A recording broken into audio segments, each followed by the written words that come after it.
Welcome to the Kit Car History File series, where we'll be going through the industry's past. We'll be visiting old marks of long ago, some modern ones, some mostly older stuff. A lot of archive information with photographs and information on the cars they made, the people involved, and what happened to them.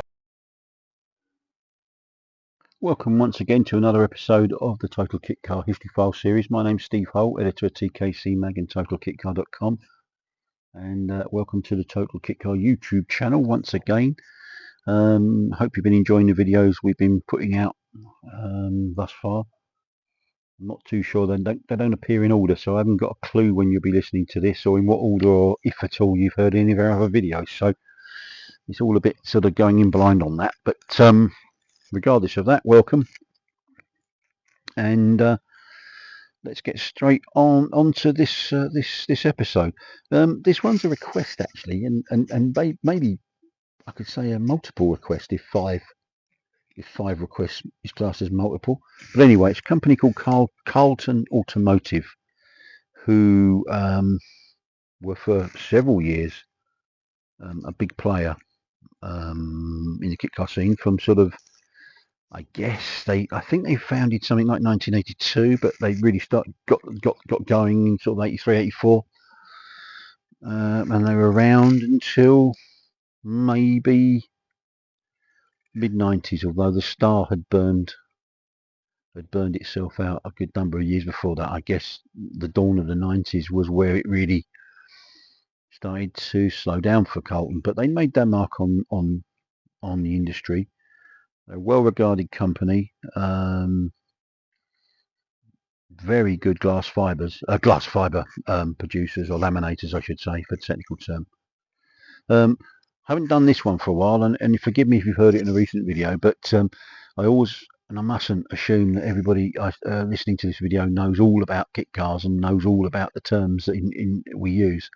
GRP, glass fiber, fiberglass, are all one and the same thing basically.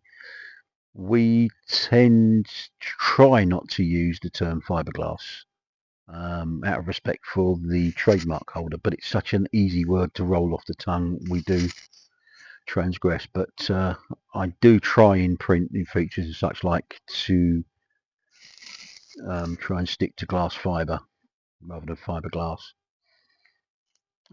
But GRP is glass reinforced plastic, and that is fiberglass, so forgive me if I've used GRP before and you wondered what the heck I was talking about.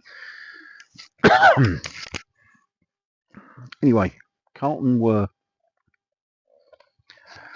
founded by a guy called Stuart Allott, and he was a Barnsley-based civil engineer with a specialisation in bridges and large road building, until he was made redundant. Well, it wasn't funny for him at the time, but that's kind of where we're at with that. And it's the truth on that one. So he then got a job at West Yorkshire County Council as an electrical engineer, but by that time he'd got bitten by the kit car bug, as a lot of people did in the early 80s. And he built what still could be right up there in terms of top quality Novas. There's another car we'll be covering in detail in a future episode. I did say from the outset of doing these videos that our canvas was like a massive target area to go at, and Nova's one that needs doing, and we will do that for you, because that car's got quite a history. At that time, when Stuart bought his one, or started to build his one, it was under the control of a guy called Vic Elam in Mirfield, Mirfield, in Yorkshire. I think West Yorkshire. Could be south, but forgive me. Yorkshire anyway. Anyway, he wanted... he had a friend called, another kit car enthusiast called Dave Peasant. And he was an export manager at a tool company. And Stuart wanted Dave to build a utility type kit. But I think 1981, I think, and talking to Dave in subsequent sort of years, I think he wasn't happy with the utility type kit that he could have bought. There are only a couple around, so you can probably figure out 1 in 2 chance of which one that was. So the pair had a go at creating their own, as what inevitably happens in this industry, and that became the Carlton Commando, which became quite a well, I think they sold over 400 of them, and this was a time when the mainstream manufacturers hadn't really tackled the UK market with pickup trucks, because they simply weren't popular then. But now you can't go down the road without seeing um, a Ford Ranger or something like that. But back then, the kit car industry was offering something that wasn't really available, and the Commando, yeah, 400 of them. Bravo for that, I say. So they thought they were onto something big with this, and although the Dutton Sierra wasn't the one that Peasant didn't want to build, the pair of them noticed that the Dutton Sierra was selling in very strong numbers, and they reasoned between them that there must be room for another big, tough, rugged style kit, and they reckoned that they could build a bigger and more practical and, of course, better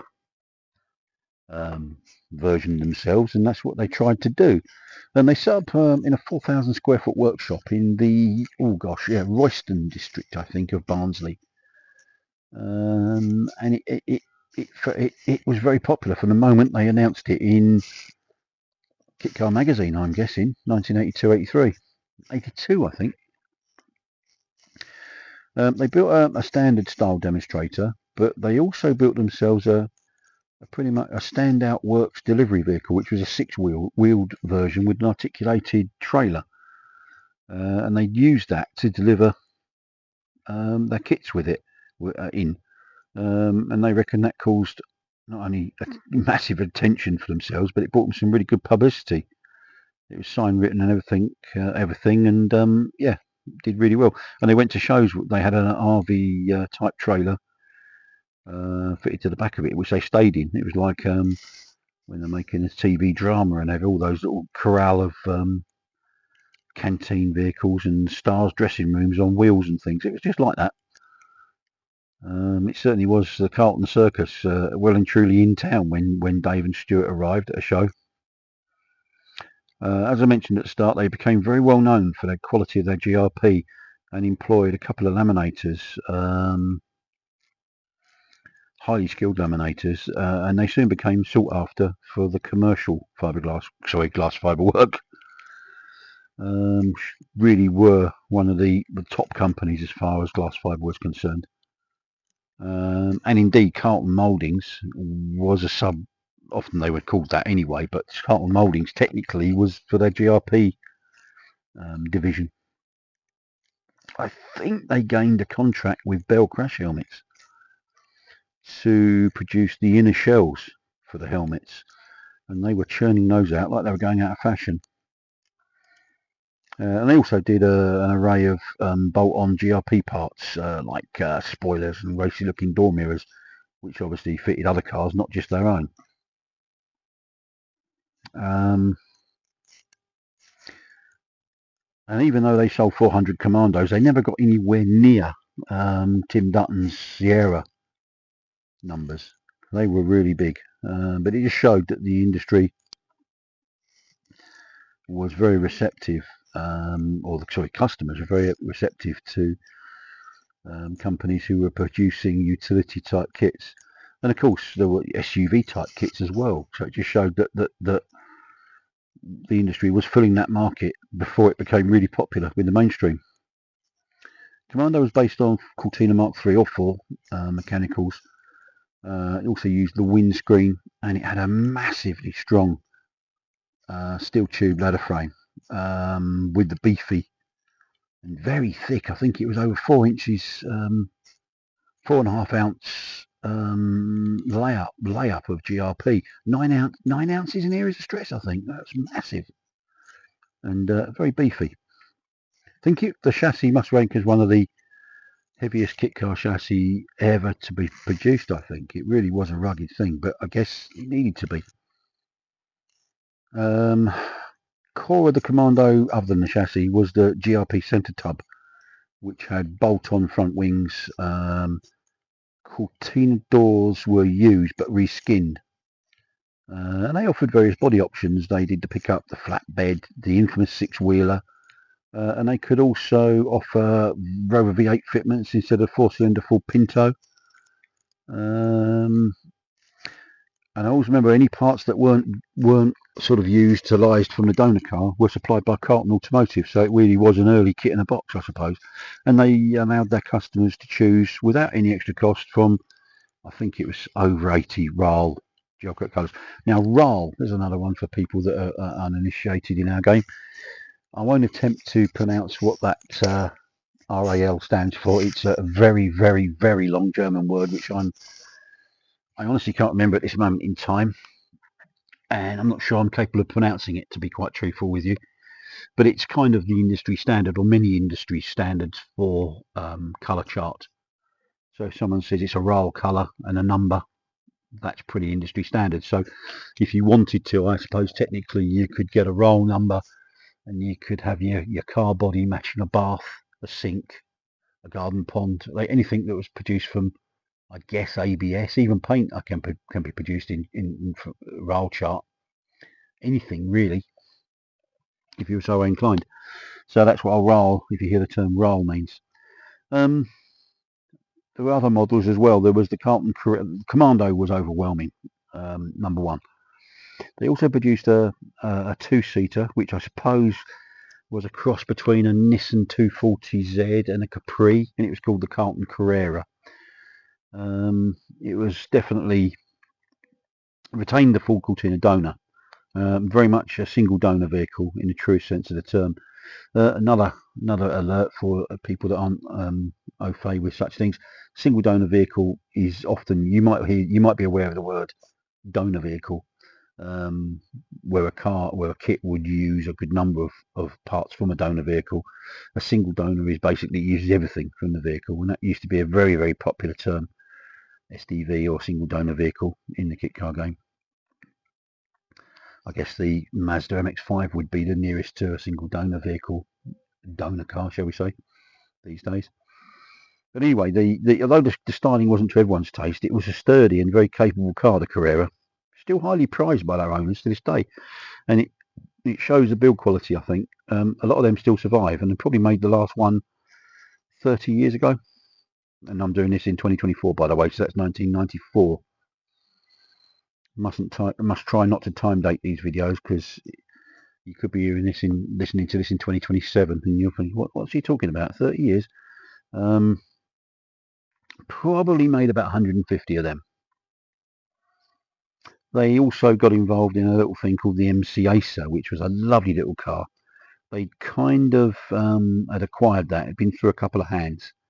Mark Clarkson, a guy called Mark Clarkson, had a go at selling it. Only made 8. And it was a lovely sort of tip of the hat, if not an exact replica of a Turner from the 50s, sorry, 60s, based on Vauxhall Viva HC or Ford Escort. We are talking 80s, and those vehicles were around. You wouldn't think of using a Ford Escort now as a donor, obviously. Clarkson had a go at doing it, a real good go at marketing. It just didn't sell any, but Carlton were making the bodies for him, I think. And when he wanted to move on, they took it over, and they fared no better, actually, sadly. Pretty little thing. I think 8 were made in total between 84 and 95. And then the final roll of the Carlton dice was a C400 Montana, a passable replica of the Di Tommaso Pantera, or Di Tommaso Pantera. Alec was offered the chance, I think, to take a mold from an original car, and he jumped at it. Well, what would you have done? Based on Ford Granada, with one of their trademark rugged backbone chassis, double wishbone suspension, with the intended engine being a Rover V8. They never did. I think they might have shown a semi-complete version at Stoney, but I don't think it ever went beyond that, really. After Peasant left in the late 80s, they carried on, but concentrated solely on GRP bolt-on parts, like the spoilers I mentioned, as well as their commercial work, which kept them very busy. But there we have it, a short but sweet. episode, this one, looking at a company that was pretty popular for 5 or 6 years, and definitely made a difference to the industry. And I hope you enjoyed it. If you haven't already subscribed, please would you consider doing so. It's free of charge, and we'd love you to do that. Wherever you are in the world, I hope you're having a great day. I look forward to welcoming you again, hopefully to another one of these little videos we're doing. In the meantime, please feel free. I think we're up to over 70 videos now, so feel free to trawl our back catalogue. We try and do one of these every week, every 2 weeks. So look out. If you subscribe, you'll be notified when a new one is released. In the meantime, have a great day wherever you are in the world, and look forward to seeing you again. Thank you. Bye-bye.